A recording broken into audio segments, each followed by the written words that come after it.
proportion. Oh, you're right. We are on the front of today's lesson. You were to be famous. Oh, yeah. You're on the front of today's lesson. Chris, at the front of today's lesson. Sam, I'd like you to push back and rotate so you can see the screen, please. Push back and rotate. Get this way, sir. Probably get out of Mr. Leal's way. So right here, folks, we're going to divide this both by 12, and we're going to reduce 2 to 3. Hey, what's the first one say? Oh. Proportion, ratio. Oh, gotcha. Explain the difference between ratio and proportions. All right, this 2/3, box it, and you're going to write the word ratio. Anything compared by division is a ratio.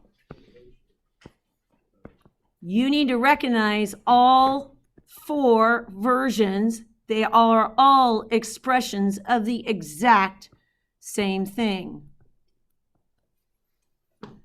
So 2/3 the fraction, 2 to 3 the ratio, 2 to 3 using a colon, ratio, and decimals.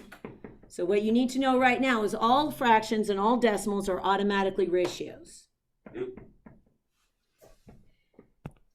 If you have an equation of equivalent ratios, that whole thing is a proportion.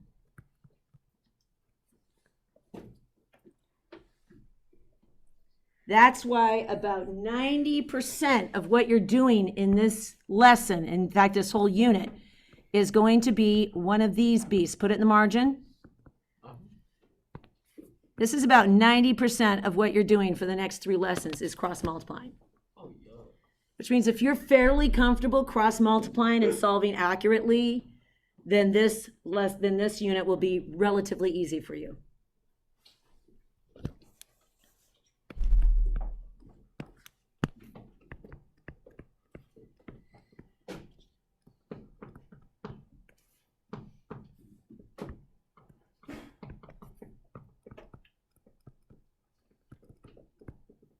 In accurately solving proportions, where the key to multiplying is not multiplying, but factoring.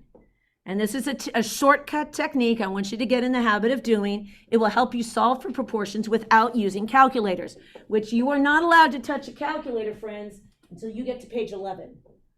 So page 5 through 10 are all no calculator. You're going to use this technique. Let me show you. Ready? We're going to cross multiply. I'm going to color code it for you.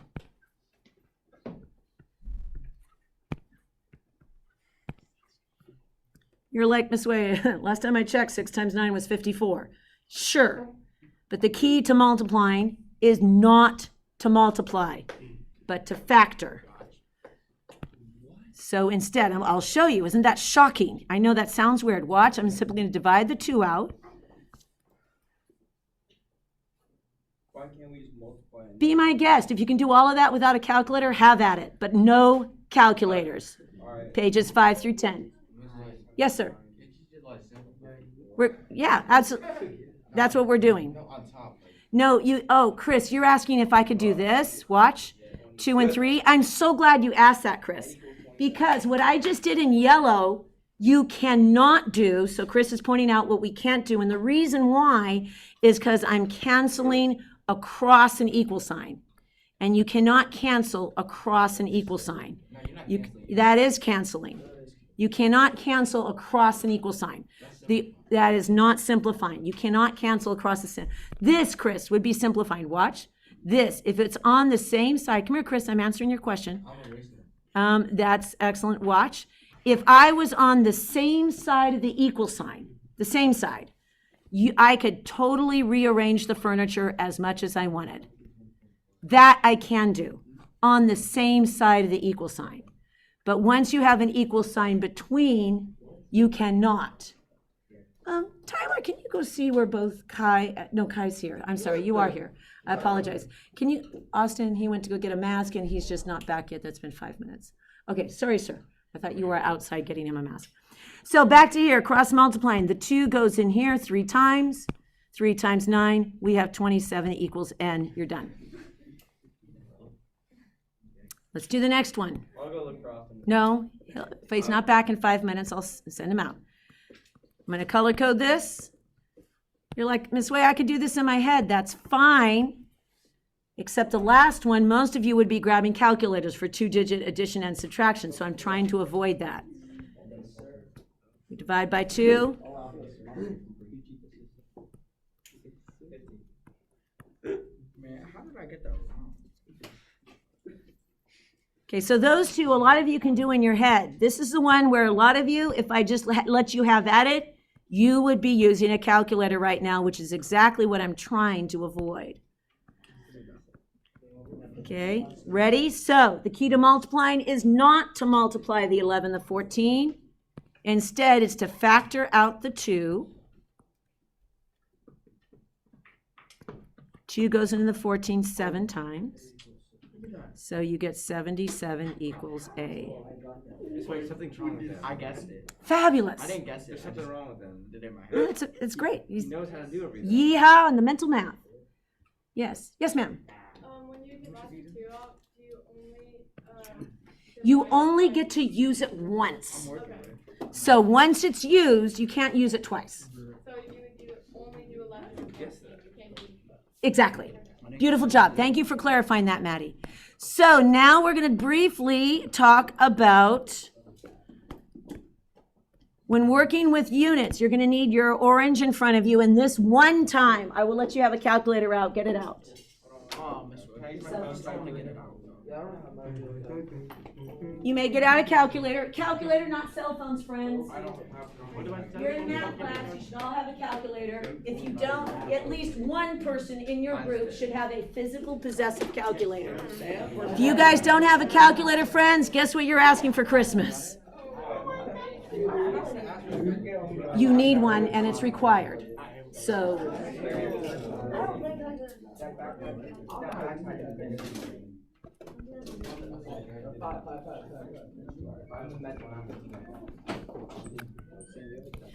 alrighty. You need to understand the impact of differing units have on ratios. Get your calculators out, friends. Wow. Okay, the next time I ask for calculators, you don't have one, I'm going to take a point away from you. I have it. I just started. Okay, ready? Not this time. No, yeah, I did. When working with units, you need to be smarter than a NASA scientist and get things in the same unit before you make ratios. That's what happened with the NASA scientists, late 90s. They did not manage to work in the same units, therefore they lost a $193 million satellite. Yeah, so what we have going on here, put your finger right there. When I say read, you are reading aloud. Austin, you do not need your iPad. Thank you, sir. Put it away. Finger here, folks. Ready? Out loud. Read. Go. On a map of the Bay Area, 1 inch equals 2 miles. What is the scale factor of the map to real life? In the margin, this is what I'd like you to do. You see a 1, you see a 2. In the margin, I'd like you to do this. In the margin, write that down, please. I did it without a map since it doesn't have sectors. Is that okay? 1 to 2 would be wrong. I'd like you to cross that out. Okay, watch carefully. It is on this map, it is 1 inch on the map, is 2 miles in real life. That is not a 1 to 2 ratio. The reason is your units are different. So you need to get miles into inches. That is a double conversion. Looking on your orange, please. Number 1, you have 5 seconds to identify, and then I'm going to ask someone, how many feet are in a mile? 5? Do not say it out loud.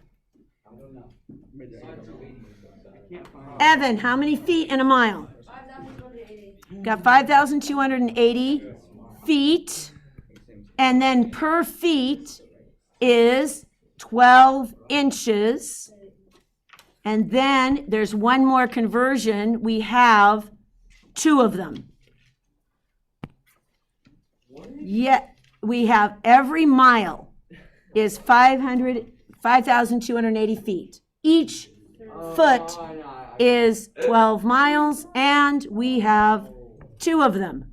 Wait, 8 inches, right? 12 inches to 5,280 feet times 2, because you got 2 of them.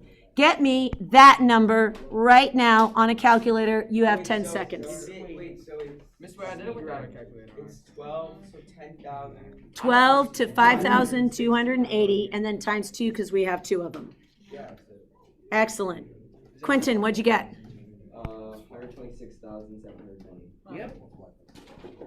All right. So we have 1 inch to 126,720 inches. Once you get the same unit, you can just reduce, but we're not going to reduce any farther because that's already 1. So your ratio is this. That means one portion of anything on the map is 126,720 times bigger in real life. That is the ratio. We're going to do one more. This one we're going to do without a calculator. You go right now. Wait, that was Oh, wait, I got you. All righty, take a look down here. I want your finger right there, and this time I really want everyone to read aloud. Ready, go. Right, simplest ratio, 60 centimeters to 3 meters. So I have 60 cm to 3 m. Here is the most common mistake, is people go like this. Oh, 3 goes into 60 20 times, so my ratio must be 20 to 1. Put that in the margin and cross it out. To remind yourself, you don't focus just on the numbers. You got to be smarter than a NASA scientist and focus on the units. Stupid mask. All right, ask a neighbor, how many centimeters in a meter? Ask a neighbor, go. 100.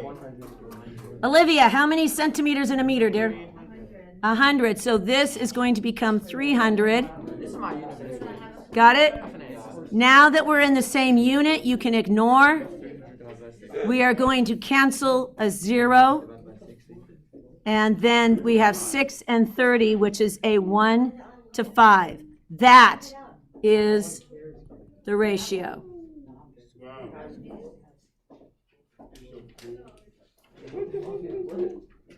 Turn the page. Wait, hold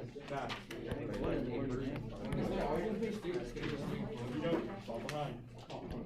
It's a little bit longer today. There's no way around it.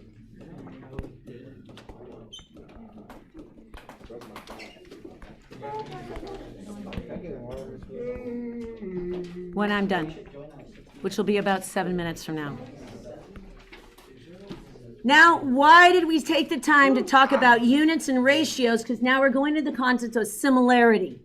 Similarity are things that, and this is the entire unit, is based on this one concept. Things that have the same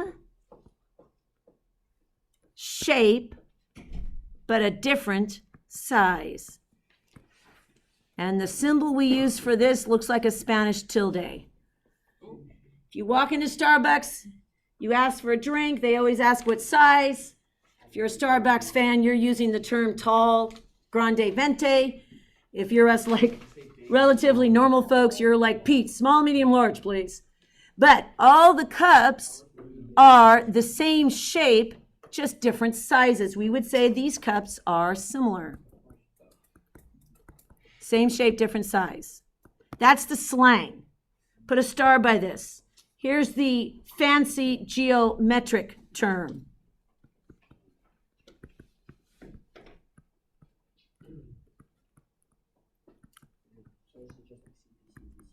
Kind of.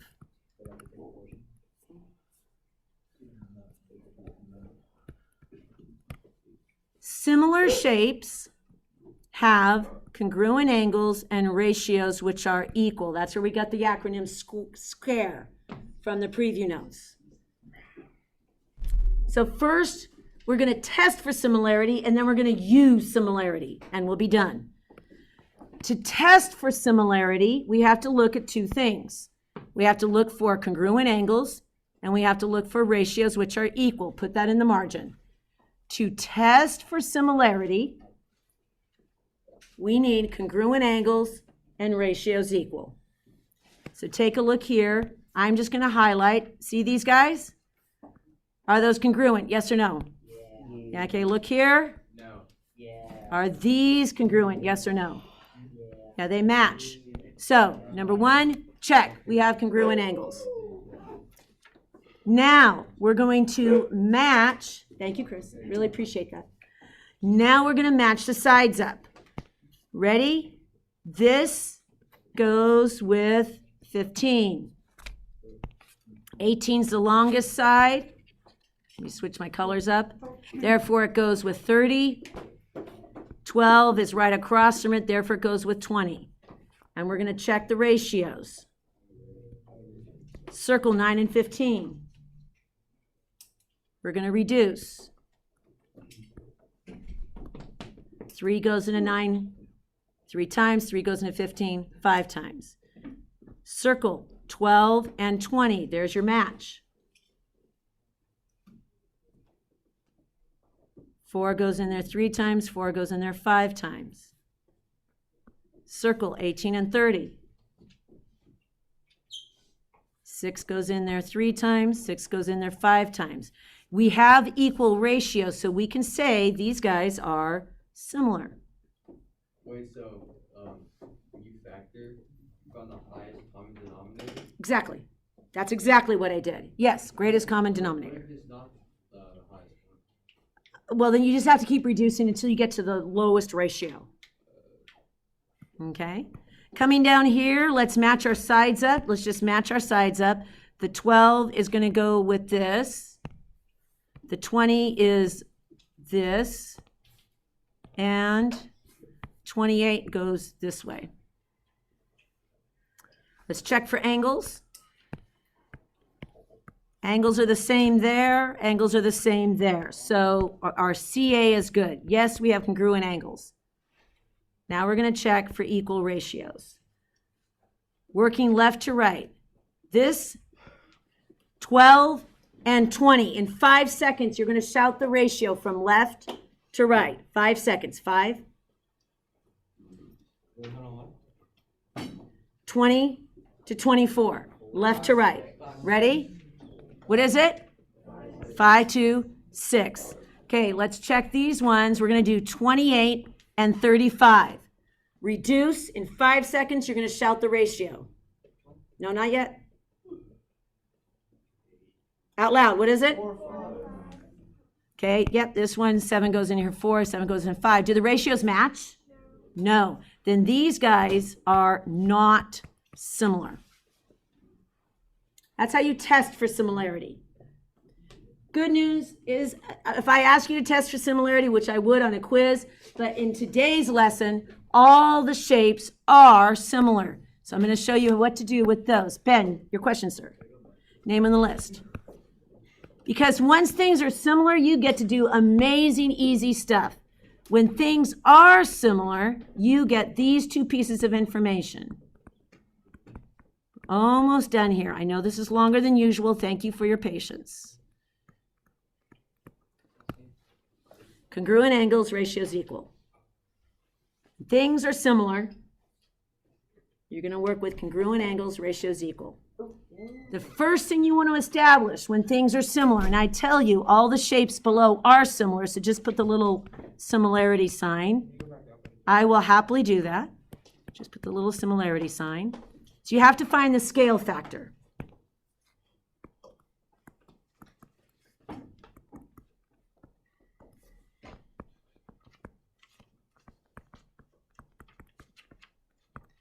What is scale factor? Scale factor, the ratio of the sides simplified. Scale factor, the ratio of the sides simplified. Say that with me out loud. Scale, say it, scale factor, the ratio of the sides simplified. I want the entire class to follow my instructions and say it out loud. scale factor, the ratio of the sides simplified. Go like this with your hands. This is honestly the most important skill. Go like this with your hands. Say match. Mirror. Do it again. Say match. Mirror. Match and mirror. So step number 1, we have to match the sides up. So watch carefully. See this point? Our sides, long side. There's your match. This one, we're given the scale factor. Circle A, circle 5, box B, box 6, we're given the scale factor. So we match up the scale factor. Now, some of you are like, do I go left to right, right to left? I don't care. What I do care about is whatever you start with, you go the same direction. That's why when we mirrored, we went the same direction. I'm going to go left to right, and always establish your direction. Left to right, top to bottom, whatever it is.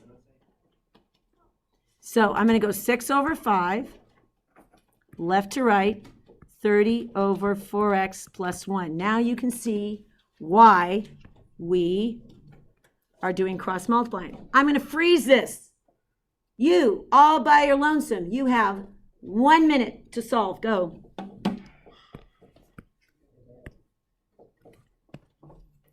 If you need help with this, pester a neighbor.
Ask 2 neighbors what they got. Go.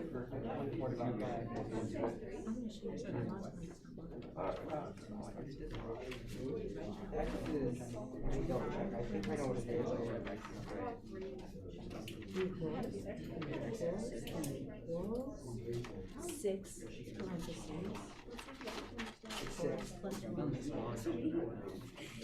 4x.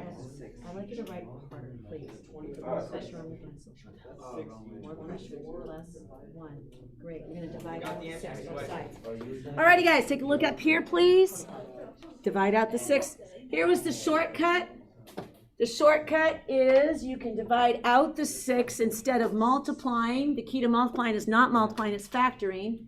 That made that a 5. I got 25. That disappears. 4x plus 1 minus 1. And x equals 6. Thumbs up if you got that. Okay, we're going to do one more. Then I'm going to cut you loose and you will have the rest of the period. Match and mirror. Put a dot at this big point. That's going to be your landmark. Our goal is to match the sides up. So it's very important you kind of figure out what goes where. All right, so I'm going to use squiggles here.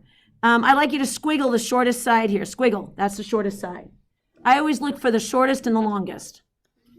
That matches with the 4. Now I'm going to go to the medium side right next door to it. I'm going to zigzag it. That's going to match with this. And you can see that the 10 matches with this. So it's been rotated this way. Match and mirror. We're already told they're similar, which means you get to do one of these lovely things, which is so easy. Most of you are pretty comfortable with this. You first want to establish a scale factor. So you find any 2 sides that has nothing but numbers. reduce.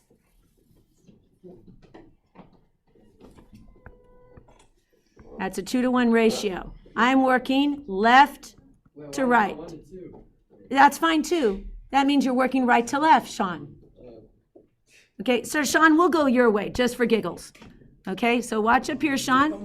He wants to walk to a different drummer. That's totally fine. But if we're going to go this way, we have to establish our direction is now right to left, which is totally fine. 1 to 2. And then we go like this, right to left again. 10 to x plus 12. Oh. Okay.